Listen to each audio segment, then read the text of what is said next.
Melody, I ain't gonna lie, that shit, that was faulty. That was faulty as hell. How you gonna speak on that lady husband and then not answer her questions?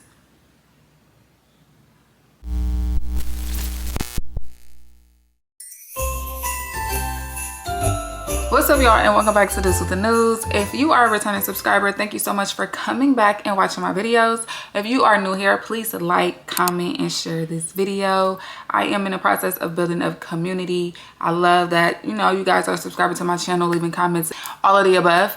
So yes, continue to do that. And I don't know, I just appreciate all y'all. It is 2 days until Christmas. So Merry Christmas, Happy Holidays to you all. And let's get into the video. So today we will be recapping and reviewing Love and Marriage Huntsville, Season 9, Episode 8. I always tell y'all that Huntsville is the gift that keeps on giving. Now, a lot of people feel like, this is not one of his best shows, but I feel like this is one of his best shows. I don't watch Bell Collective only just because I feel like I'm watching so many shows right now and I don't really know what that's about. I don't know, it just never attracted my eye. But I feel like, in my opinion, this is his best show. And when we say he, I'm speaking to Carlos. But basically, the episode starts back off with Marquez, of course, talking about, hey, I'm the father. Hey, how y'all doing? That's what it reminds me of. But yes, hey, I'm the father. And in front of the kids or whatever. Destiny says, hey, father. And Melody's laughing. And then he say, these are our kids. That's what Marquez said. Now, listen, I'm not mad at the way he felt because Ken knew he was being petty. And actually a little bit into the episode, he said it. He said, yeah, that shot was thrown for Marquez specifically. I just feel like y'all be trying to, you can't fight fire with fire. You're saying that he's petty, he's childish, and he needs to grow up. But if you act just like him, that means you need to grow up too, right?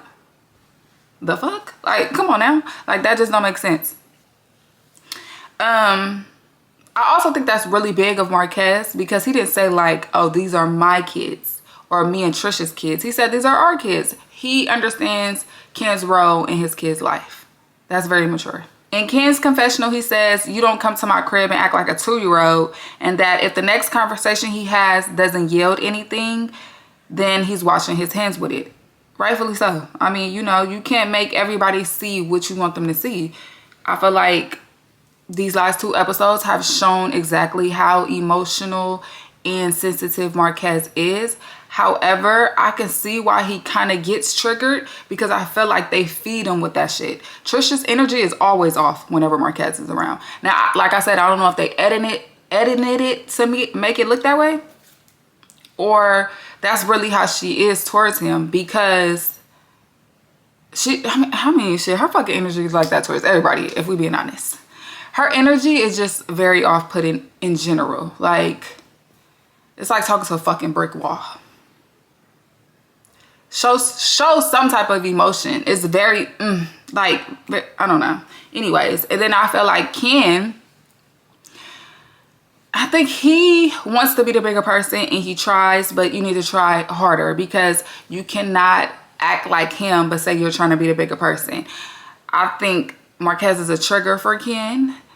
And yes, you could feel a way about him not doing as much as he should for his kids. But I still feel like Ken has some type of something towards that man. You feel me? Like, I just don't know what it is. And I feel like maybe it's more to the story that we don't know. And I'm about to get into that, actually. So they end the toast, and Marquez walks over to his kids and give them a kiss. And his daughter says, bro, why is this my family?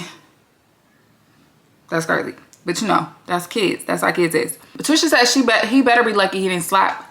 She didn't slap him. Mind you, she is talking to Ken when she says this. Like, they're off over in the corner or whatever. And Ken is whispering to her and like saying like, babe, just chill. Like, you feel me? Just chill. So now they pivot over to like the table where the rest of the cast was sitting. And everybody has pretty much gotten up from the table. Elle was the last one to get up. And she is saying like, hey, I'm gonna go get some water. So now it's only Maurice and Melody sitting at the table. Melody basically says that she's been having conversations with people about all the things that's going on with Maurice and his DUI. And you can instantly tell that Maurice is like irritated. There's some interesting conversation. Speaking of interesting conversation regarding you and what took place with the DUI and all of that, that it was irresponsible. You can tell that he's on guard. You can tell it's not going to be like an open conversation. You can tell. You feel me? And I mean, rightfully so. He probably has been hearing it a lot from different angles or whatever. Also as well on social media. I'm pretty sure people was commenting after it hit the, you know, the news circuit. So she says, like, you know, usually you are the one who is the most level-headed. Comes off as though you are the more intelligent one. And saying, you know, things like that. And he says, like, yeah, you know, the one who makes decisions based on things that he already knows. And Melody like, okay, like, okay, I guess. If that's what you want to say, whatever. She goes on to say, like, I have shown feelings regarding the situation because I did lose my grandmother to a drunk driver. And then he stops her while she's saying that. And he say, wait, so do you even know what happened that day? The most level-headed, you know what I'm saying? The most intelligent, because I lost my grandmother to a drunk driver. Hey, let me stop you there. Do you know anything about what actually happened that day? And she was like, well, from the report, I just know what happened from the report. He said, yeah, but like, you know, what they said in the report, basically, I guess he was trying to say that shit wasn't really true, or like, it doesn't show the full true story. But I mean, if y'all not willing to open up about what happened, how the fuck are we supposed to know? The only thing you can go off of is the public report. I mean, I'm not one to believe every fucking thing the police say. Absolutely not. However, all of it is lies. The stories is jumbling. Everything shit is just starting not to make sense. And that has become very common for this group. He then says, but do you know actual facts?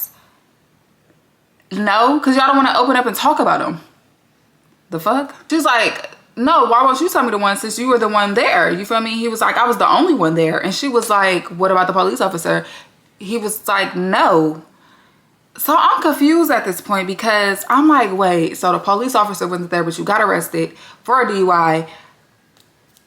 So how did that shit come about? Because to get arrested for a DUI, you have to be driving drunk. That means the police officer has to be there, right? I'm fucking confused. Like, the police officer had to pull you over while driving drunk. Like, I really don't. I don't get it. Like, I don't understand. So at this point, his tone is like very just like agitated. You could tell that he's bothered. You feel me? He's on the edge. That's what it's giving. And so she's like, wait, hold on. Why is your tone like this? Like, you know, you seem like you getting a little up there. He was like, well, you started off the conversation as if you knew what went down. No, actually she didn't. She started off the conversation by saying, and once again from what they shown, and I'm gonna stop saying that because clearly that's the only thing I can go off of. But she started off the conversation with like, hey, I've been having conversations with other people about, you know, your situation, and I want to come to talk to you about it because you are the one who act like in a group, like, you know, you're above everybody and you're more intelligent and you know not to do certain things, but you ended up in this situation. You feel me? And I feel this way because I feel so strongly about this because I lost my grandmother to a drunk driver. That is what the fuck it was giving. So once again, I don't know where he got the whole whatever shebang. She then said she felt as though he handled the aftermath of the situation wrong. And he said he's not living based on her feelings towards him. Okay, cool, whatever. Kimmy walks up while they're still conversing. And Maurice says that she's projecting onto him. Basically saying, and then by this point, everybody is back at the table. Chris, Nell, and Destiny included. And basically, when he say projecting, he means the way she feels towards about her grandmother passing away towards a drunk driver. She's projecting those feelings onto him. But I mean, it's quite literally the same thing. Because you could have possibly took a life. You could have possibly took your own life driving drunk. The fuck. He said the loaded statement. That's what he called it, a loaded statement. Anyways, Maurice then says that Melody sat down and said she was going to attack him. And she said, I never said that, and didn't. Definitely didn't say nothing about attack. And that they go back and forth about that. Basically, they go back and forth about whether she said she was attacking him and coming for his character. And she like, no, I didn't. He like, yes, you did. And she's like, whatever. She laughing like, hey, can we get your husband? Like, you know, laugh it off, whatever. You attacked my character to my face. And Calmly started this conversation sharing with you. you started with attacking me. No, I said, get your husband. In Destiny's confessional, she says that watching Mel and Maurice go at it, you would think that Kimmy would have jumped in to defend her husband. However, she feel like Kimmy, because Kimmy is clearly pissed. She said it visually, you can see that Kimmy is pissed. But she feels as though Kimmy doesn't want to because it's not going to get anywhere with Mel. I just feel like the way they be trying to dogpile Mel and make her seem like this evil, bad fucking person who's not understanding and who's not going to listen. I feel like sometimes she can give that energy. And not so much as not listen, but I feel like all these people have been in like a fucking trauma bonding situation with each other. They don't really get along for the most part. They have a hard time trusting each other, open up, being vulnerable to each other. So I feel like there's just a lot of trauma within this group. And sometimes that closes everybody off to hearing what the next motherfucker gotta say. So I feel like coming from male perspective, a lot of people, when it came to her and Martell getting divorced, they kind of just went with what Martell said. And Destiny, you are one of them. For me, wrong is wrong, right is right. If I don't even like you anymore, if we're not cool anymore, I can decipher the difference between being wrong and being right. And they feel like y'all, they just go, or Destiny in particular, just go with whatever Martell says because she don't fucking like Melody. Destiny goes with whoever goes against Mel. The fuck? So basically the conversation went nowhere, and it made me realize that a lot of men on the show is very manipulative, and like to stand behind gaslighting and their gift of gab. They got away with words. The Scott brothers specifically. They love to talk, over talk, use these words, and use them in a way where you, I don't know, have you thinking deeper than what they actually saying when it's really a bunch of bullshit. A bunch of fucking bullshit. Like, and they do it to get them out of sticky situations. And I can see why they fucking wives are so manipulated, and in the dark about what the fuck they actually be doing. They under that spell. Now Marquez comes over and speaks to the group and does the same song and dance about triggers, etc., all that shit. Over it, Marquez. Really is. Can I come sit with y'all? I didn't drink that much, so I don't think I'm good.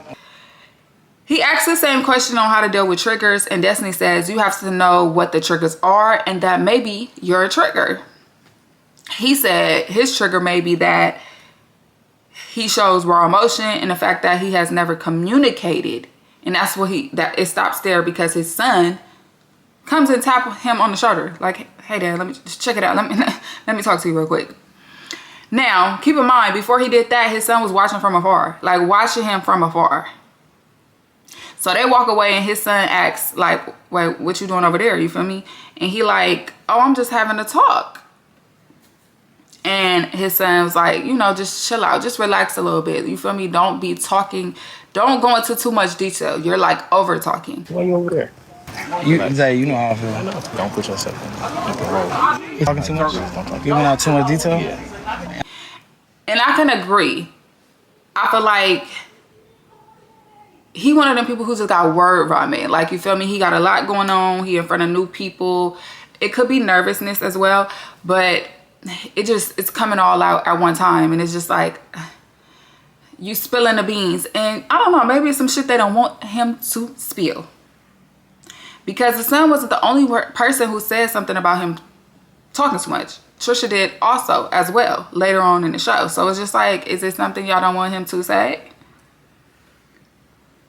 I'm just saying. So now Ken pulls Marquez to the side to talk. And before we get into that, I just want to say this is another conversation that seems like they cut out a lot of clips and kind of piece together a lot of shit to make their story what they want it to be. Because one minute you see that they kind of calm and just talking, and the next minute you see kind of Ken just fucking agitated and aggravated. And it's just like, damn, what the fuck did he say to get him like this that quick? You feel me? Because it didn't show nothing. Like, from what he showed, you just wouldn't get mad that quick. You feel me? So please stop doing that. Own network, and whoever is the filming company, editing, whoever does that job, stop it now. Thank you. So the conversation basically goes like, you know,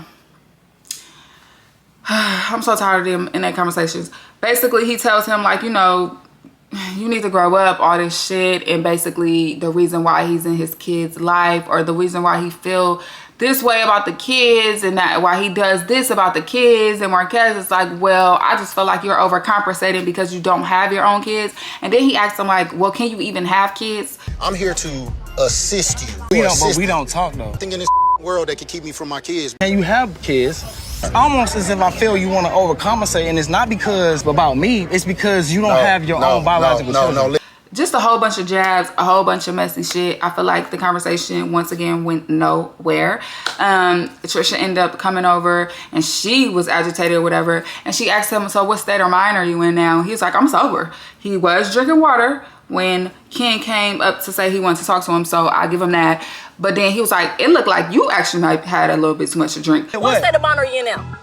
Oh, I'm sober. Talking like, oh, because she's not my girl no more. Yeah. Baby, just... That sound like you got a little too much liquor courage right now. Which it did. She had a cup in her hand with liquor. So, I mean, she probably did. At that point, because by this time it's dark. They've been in the backyard all damn day. So, she probably loaded too. And, you know, if you already aggravated with somebody, you mix a little liquor in that, that's a fucking problem waiting to happen. Literally. So, once again, that conversation went nowhere. They separated them two, and that was pretty much that. Boom. Kimmy, Tisha, and Trisha go sit down to eat, and Tisha saying how she's been missing all the events, and basically because they wasn't, you know, her and Marcel didn't go to the graduation party. They basically catch her up on whatever happened at the graduation party and how things went and all that shit. Kimmy says that Trisha was in rare form, and says her ex-husband was also in rare form, and she think that he's very chatty. I agree. And Trisha agreed. And Tisha asks if he's an attention seeker, and Trisha says, yeah, but he's also sensitive and emotional. And y'all know how to pick them buttons when it come to him as well. Kimmy once again says Trisha had another side come out to her and was basically telling everybody that she was tired of them, including Mel. She was like, she went down in line saying, oh, I'm tired of you, I'm tired of you, I'm tired of you, whatever. He was saying Melody as well. She go down the row and just, I did tell Melody her. I said it's about to be a domino effect. She was like, yeah, she said, because I'm tired of you. Once again, I just feel like the way they try to exert all these feelings towards Melody as if she's this big bad wolf, like, it's just annoying. Like, I get it, every show damn near has to have a villain, but to make her the villain when y'all don't even make these men the villain is crazy.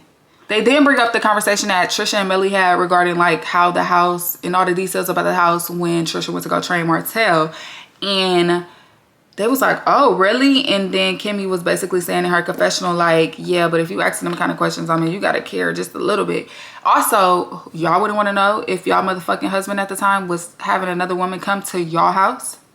Like, I just be feeling like it doesn't have anything. I guess you could call that as caring, but caring for what, nigga? Maybe you just want to clear the air. We can't call it clearing the air? Why it always got to be caring?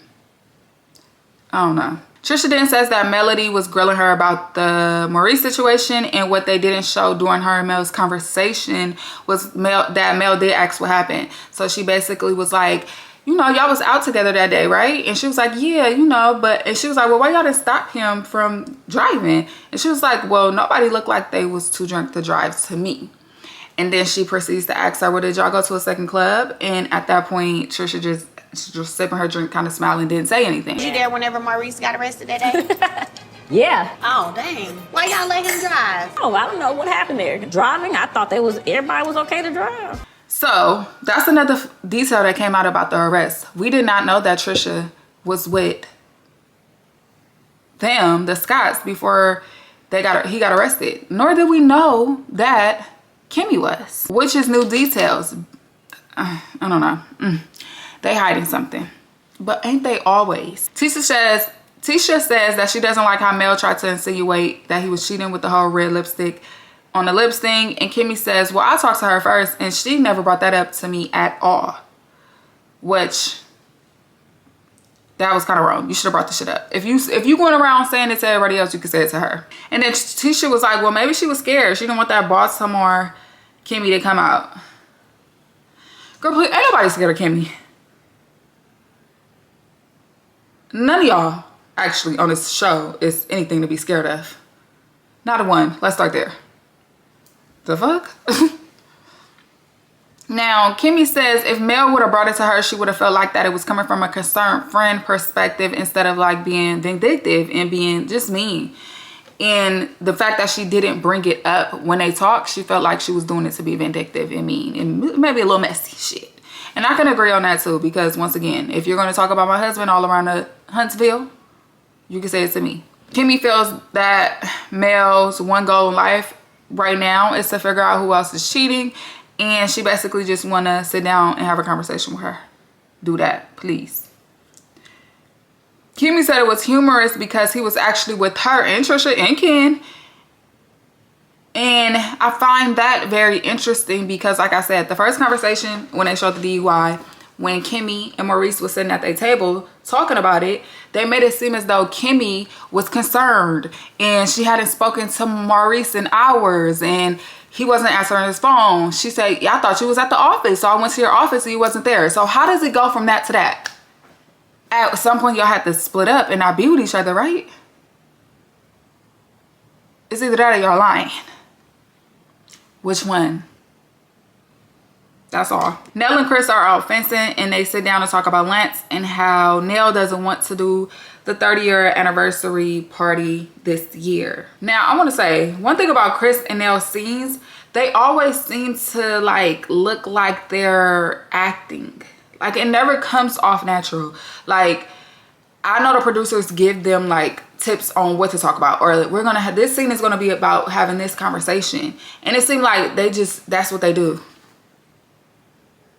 You could tell that they've been giving the conversation to have. It doesn't come off natural. Like I don't know, maybe because they older and they just don't know how to play that part off. I don't know. The shit just seemed very acting, like they just terrible actors. That's what I'm gonna say. That's how I felt in that moment. She ended up saying that she doesn't want to do the 30th because one of her sons has been arrested 3 times, and all 3 times she had to pay to bail him out, and basically it's been expensive and it ran into the budget for the party. And being that it is her 30th vow renewal, she has certain expectations for it, and she just felt like those expectations won't be what she wanted because she doesn't have the money for it. Now at this point, Chris is like, but this is a we thing. You talking about the money you have, we have money. Like, you feel me? And she was like, still as a woman, you know, you have these expectations, and I just wanted it to be something that I feel like it can't be anymore.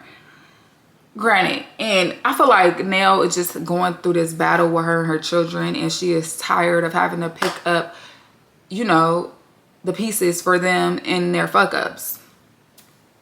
Rightfully so. Girl, I feel you. In Chris' confessional, he says that she deserves to have a 30th vow renewal because she's a great mom, wife, friend, doctor, everything pretty much, and that him and the kids are going to make it happen for her. Good for y'all. She said that her mom won't be able to be there, and that's another reason why she feel like this. And at this point, I can see that they're trying to integrate Lance into the show because they show a clip of Lance and her talking, and so I feel like now they're trying to bring him into the show. Cool, whatever. Chris says that they should go as a family to put flowers on her mom's grave, and maybe that will help her get into a better mood and mindset regarding the vow renewal. She then starts to cry and said she's tired of grieving and tired of crying, and she's just done talking about it. Like, she's done talking about it. She gets up to walk away, and Chris goes after her, and she's like in this little room, and she's like, I don't want to talk about this no more. They just want me to talk about this, and I don't want to talk about this more. This is the only time I ever looked at her and didn't feel like she was acting. That's it. That was the only time. Sorry about your mom. I really am. Can't imagine how hard that is. So prayers go out to her for that. Next, Marquez and Trisha are meeting up to talk about things moving forward. Now, when she comes in, he greets her with a smile. Says hi, all the shit. Trisha, she came in with this smirk, not even a smirk. She came in with this smug ass look on her face as though she's already irritated. Welcome. Today, And you feel me? It's kind of giving me vibes that maybe she still has feelings for him. Because what I didn't mention was after when Ken and Marquez was having a talk and they separated them two, and Ken was telling her to chill out, Trisha had walked to the table where the rest of the cast was or whatever, and she was just saying how he makes her so mad, and you feel me, she's just, he's triggered by him, all that, blah, blah, blah. You be throwing your shade all the time. Trish, ain't it a celebration Yep. for the kids? Yep. I believe Trish still in love with him. Because she get triggered too easily. Mel was like, I don't know. I think she's still in love with him because he just basically, she's bothered about everything he does. And it kind of gives that, not just for that reason. I just feel like for you not to even be able to be a little bit amicable, like you always mad when you're around him. You can't tell me that you're still hurt by the things that he's done to you. Because if you were still hurt by those things, once y'all got a divorce, I feel like you would have been grieving it. The fact that you said you ain't even gonna grieve that and you're done with the situation, how are you still hurt? I feel like Marquez has said a couple times, like, he's still dealing with the emotions of not being with her. So I feel like in a way he has admitted to, maybe he still have a little love, little feelings towards her. In so many words, I feel like he has said that, but she just want to make it seem like she's just so moved on. And girl, please, you ain't fooling me. You ain't fooling me, girl. You ain't fooling nobody but Ken. She said it was planned for the kids to come as well. However, their daughter wasn't feeling well and that their son just basically didn't want to come, and he was avoiding his dad all day. Now, I can see that. I feel like being that his son is older, like his son is going to college, their daughter looked like she's in middle school, I believe, or something like that. So I could see why he would be, because, he knows a lot more about the dynamic of his parents because he's older. So I could see why he don't feel like being around his dad based off of the vibes at the party. Marquez says that it was his first time being at at their establishment, like with a group like that, celebrating that type of thing. And Trisha was like, well, yeah, that was the first time that their son got married there. And the first time, I mean, not married, their son got graduated there. And, the first time that they threw a party for him graduating, it was a first for everybody. I'm not even gonna say nothing to that because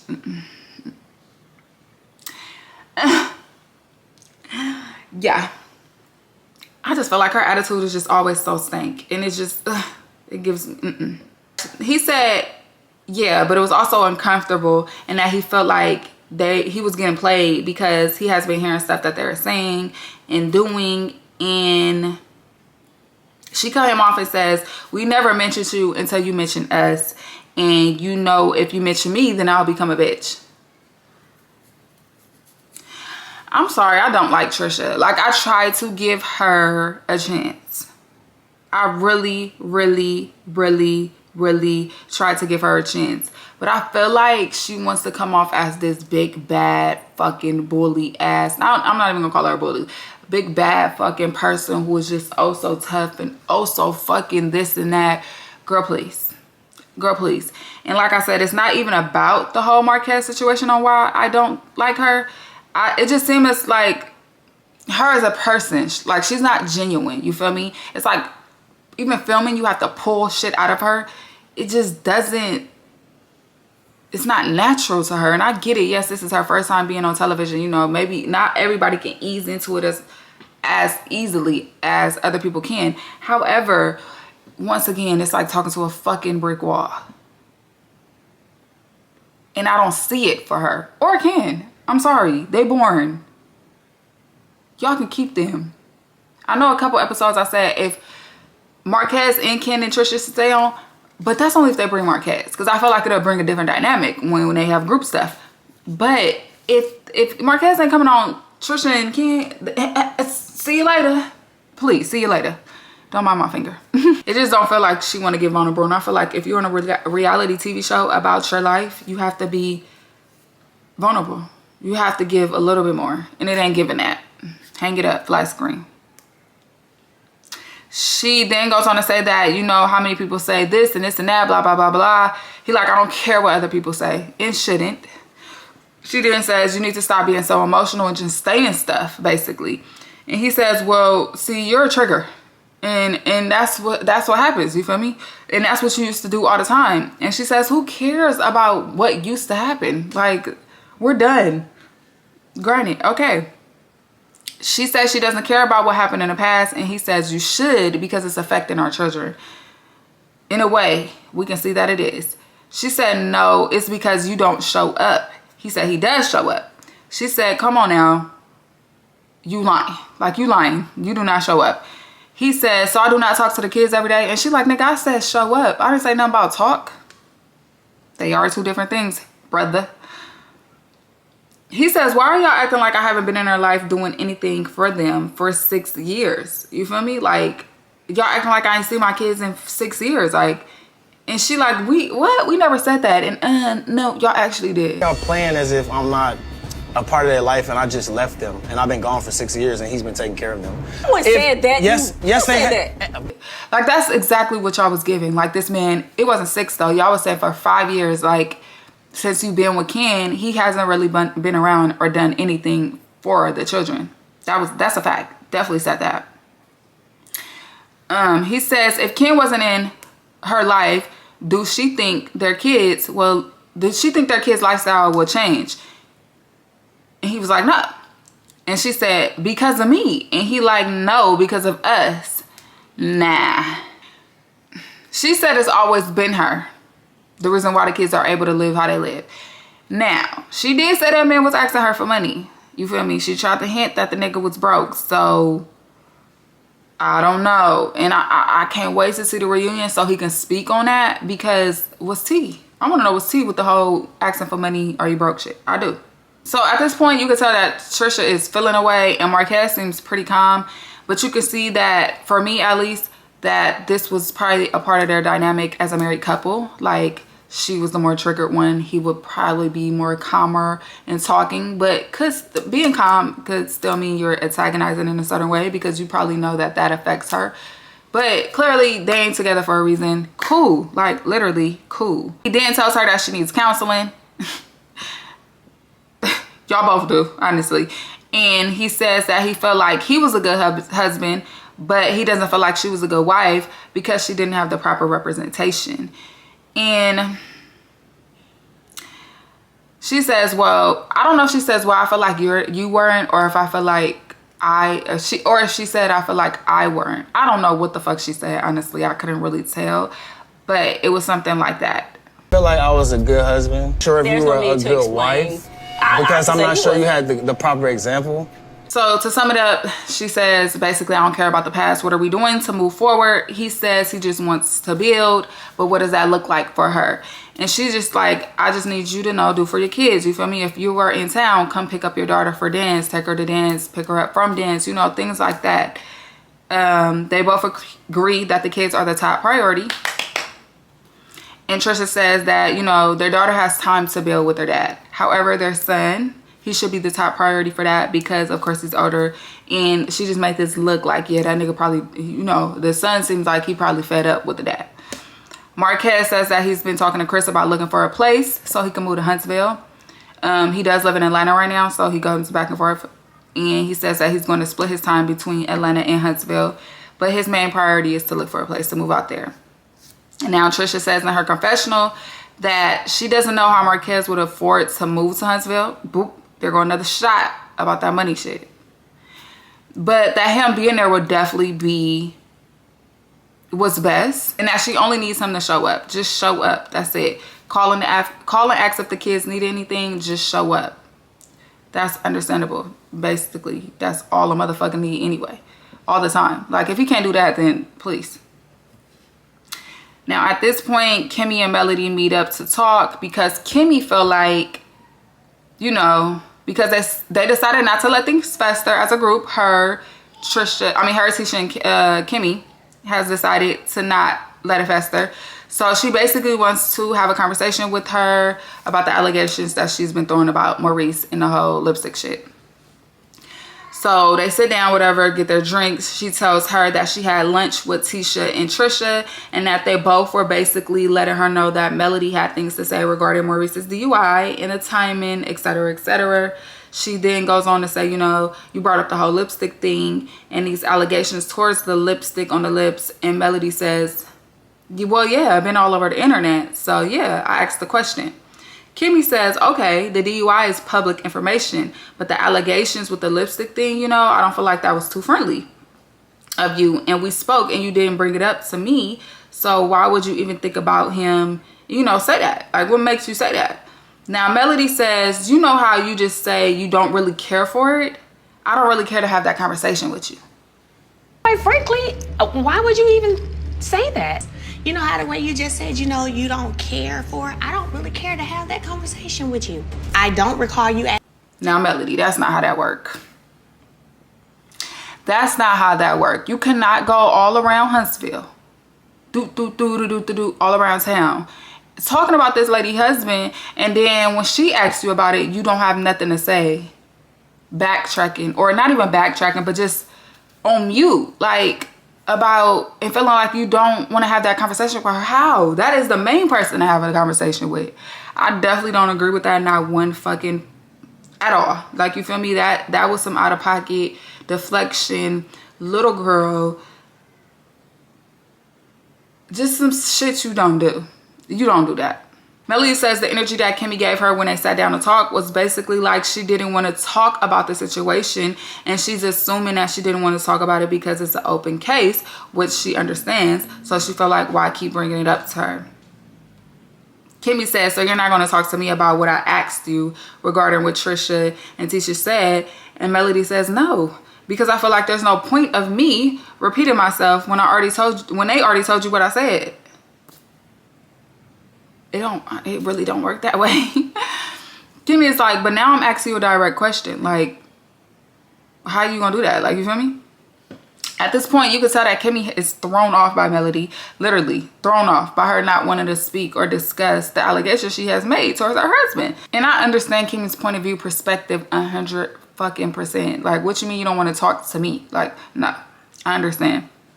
So Kimmy is like, do you have proof, or like, where's these allegations coming from? And Mel, like, I feel like you asked me, like, how dare I say these questions, or how dare I ask these questions, or whatever. I feel like you asked me, like, how dare I ask questions about something? I'm gonna ask questions. In Kimmy's confessional, she says, well, she called Melody a wordsmith, saying that Melody pick and chooses her words wisely to move the conversation to where she wants it to go, which reminds me of her husband and her brother-in-law. Them niggas do the same damn thing. Melody not giving her anything and saying she just has nothing to say about the situation is not okay. It's absolutely not okay. Kimmy didn't ask her, how do you feel like in your other friend groups? Do you feel like Maurice is a cheater or sleeping around? And Melody says, that's not for her to answer. Her other friend groups that Maurice is out there cheating too? Right, yeah, that's not for me to answer. Like, I would be, what? I would be threw off with Mel. I would too. At this point, Kimmy looked like she's ready to blow up her damn self. And if she did, I would have never blamed her. Because what do you mean? What are you saying? And if you don't have proof, like, what's the point? And Melody like, well, I'm not the only person saying that. You feel me? And Kimmy like, well, I'm only talking to you. And Melody like, well, I suggest that you go talk to the other people who's throwing them same accusations around. In Melody's confessional, she says that all women have intuition. And the fact that Kimmy is not saying, hey, I know that wasn't lipstick. Like, I know my man, I know my husband. Like, that wasn't it. And she's asking for proof that basically Kimmy think there is some truth to those allegations as well. Maybe, maybe so. Maybe not, maybe so. Who knows? Who knows? The conversation really went nowhere. However, Melody did say, you know, she's not going to say anything else or ask anybody else about the whole lipstick thing. And that, you know, she respects the way Kimmy feels. Kimmy then says her conversation is her conversation, and she doesn't want her conversation to be mixed up with Melody, like with other people. And yeah, besides that, the conversation went absolutely nowhere. I do want to say though, I like the way Kimmy handled the situation. The only thing I felt like she should have did was basically tell her, like, my husband ain't fucking cheating on me. And I know my husband didn't have lipstick on because he was with me or whatever. Because I felt like the energy she had towards Melody when she was talking to Trisha and fucking Tisha, laughing and saying what she don't know was that he was with me. Why you didn't have that same energy when you was talking to her? That's the only thing I don't like about how she handled it. But besides that, I feel like she handled it like a grown woman. So that was the end of the episode. Next week episodes look good. It seems like some more shit is about to come out about Martell and Trisha. Just tell the truth at this point. You feel me? Like, but that's it. If you made it to the end of this video, please drop a purple heart below. Subscribe to the channel, you know, comment down below, do all the good things, and I'll see you next time. Bye.